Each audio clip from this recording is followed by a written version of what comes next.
আপনারা দেখছেন তারাপীঠ টিভি, সর্বদা সত্যের পথে। We want justice. বর্ষালের উপপ্রধান ভাদু শেখ খুনের এবং 10 জনকে পুড়িয়ে মারার ঘটনার ক্ষেত্রেও সকলেই চেয়েছিলেন এখানে সত্যটা উঠে আসুক, তাই সিবিআই তদন্ত করানো হয়েছিল।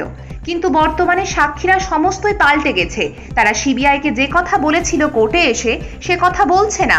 এমনকি মৃত ভাদু শেখের স্ত্রী তিনিও কোনো অভিযুক্তকে চিনতে পারছেন না। আজ দুজনের সাক্ষী ছিল, একজন ভাদু শেখের স্ত্রী এবং দুই যে সিসিটিভি ফুটেজে যে ভাদু শেখ খুনের ছবি ধরা পড়েছিল তার মালিক। তারা কেউ ঘটনাস্থলে ছিলেন না এবং এমন বক্তব্য বললেন সেগুলো সিবিআইয়ের কাছে আগে বলেননি। তাদের দুজনের একই বক্তব্য, আসামিদের তারা চেনেন না, তবে সিবিআই বললেন উই ওয়ান্ট জাস্টিস, সেজন্যই আমরা তদন্ত শুরু করেছিলাম। এখন সাক্ষীরাই পাল্টে গেছে, কিন্তু আমাদের কি করার আছে? আসুন শুনি সিবিআইয়ের পক্ষের উকিল এবং ভাদু শেখের উকিল ঠিক কি বলছে এই তদন্তে। এই মামলায় কতজনের সাক্ষী ছিল? আজকে দুজনের সাক্ষী ছিল। আজকে ঘটনাস্থলের সামনে যে সিসিটিভি ক্যামেরার ফুটেজ সিবিআই কালেক্ট করেছিল, সেখানে যার সিসিটিভি ফুটেজ, যার সিসিটিভি ক্যামেরা, সেই বাড়ির সুরজ তেওয়ারি বলে যিনি ওই বাড়ির মালিক, তার আজকে এভিডেন্স ছিল। এবং যিনি মারা গিয়েছেন ভাদু শেখ, তার স্ত্রী আজকে এভিডেন্স। কি হলো, তারা কি অভিযুক্তদের আইডেন্টিফাই করতে পেরেছে? না, তারা অ্যাকচুয়ালি তো ঘটনাস্থলে সেই সময় কেউ ছিলই না, দুজনেই ঘটনাস্থলের বাইরের লোক, সুতরাং তারা ঘটনা কিছু দেখেওনি, তাদের পক্ষে আইডেন্টিফাই করা বাস্তবেও সম্ভব। সেই জন্যই তারা কাউকে কোনো আইডেন্টিফাই করতে পারে। এগুলো কি আজকে যারা সাক্ষ্য হলো তারা কি তাদের মধ্যে কি হোস্টেল হলো কিছু? ভাদুর বউকে সিবিআই হোস্টাইল করেছে, সুরজকে হোস্টাইল করা হয়।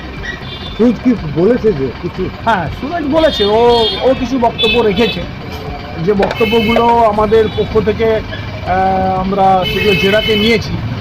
যে সমস্ত কথাই সে সিবিআইয়ের কাছে যা বলেছিল সেগুলো আজকে আদালতে সেগুলোর বাইরেও কিছু বাড়তি কথা সে বলেছে, যেগুলো সিবিআই জিজ্ঞাসাবাদে সে বলেন, সেগুলো তাকে শিখিয়ে দেওয়া হয়েছে বলেই আজকে সিবিআইয়ের তরফ থেকে সে সেই কথাগুলো বলেছে। তো সেগুলোর বিরুদ্ধে আমাদের যা বক্তব্য আমরা আদালতকে জানিয়েছি। তার মধ্যে গুরুত্বপূর্ণ কোনো বিষয় আছে নাকি? সেটা এই মুহূর্তে বলা ঠিক হবে। ভাদু খুনে মোট কজন গ্রেপ্তার হয়েছে এখনো পর্যন্ত?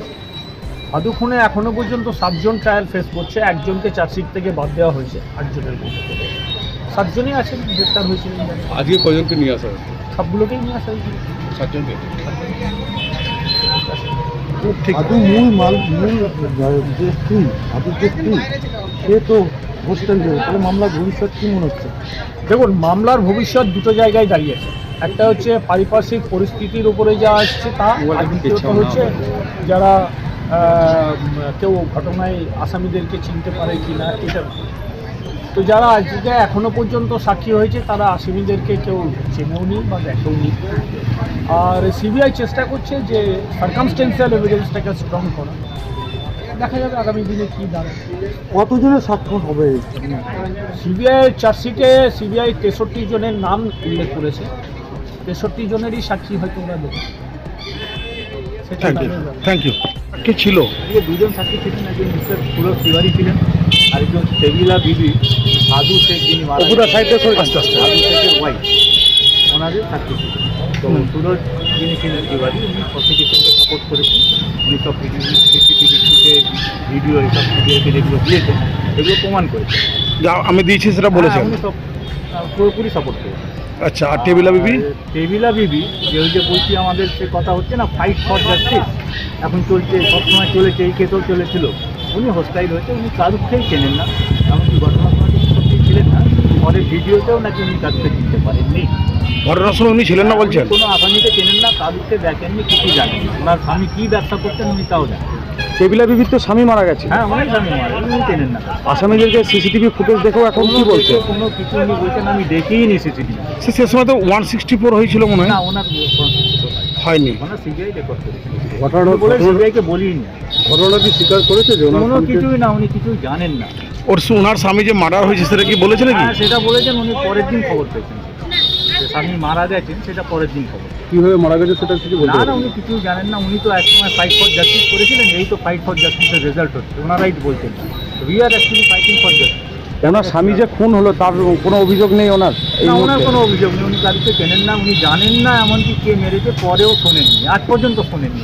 স্যার কি মনে হচ্ছে এর আগে যে 10 জন মারা গেল সেক্ষেত্রেও একই বিষয় আপনি হোস্টাইলে শব্দটা ইউজ করেছিলেন? দুজনের মধ্যে দুই পার্টির মধ্যে কম্প্রোমাইজ হয়েছে যে তোমরা আমাদের কেসে বলবে না, আমরা তোমাদের কেসে বলবো না, চাকরি বাকরি সব পেয়ে গেছে, গভর্নমেন্ট কম্পনসেশন দিয়ে দিয়েছে ওদের আর কিছু দরকার নেই, জাস্টিস দূরে থাক, ওনাদের কাজ শিগগির হয়েছে, এইভাবেই জাস্টিস হয়। তাহলে স্যার মামলার ভবিষ্যৎটা কোন দিকে এগোচ্ছে বলে মনে ভবিষ্যৎ করছেন? এখন বলতে পারবো না, এখন সবে 6টা সাক্ষী হয়েছে আমাদের, আরও অনেক সাক্ষী আছে, আমরা পুরোপুরি we are fighting for justice. Sir কতজন সাক্ষী আছে এই মামলা টোটাল? এই মামলায় 60-66 জন থাকে। একটা বিষয় হলো যে কোনো মামলায় সিবিআইয়ের বিরুদ্ধে যেটা কিছু মানুষ অভিযোগ তোলে যে সিবিআই ঠিকঠাক তদন্ত করছে না, এক্ষেত্রে তো সাক্ষীরাই উল্টে যাচ্ছে।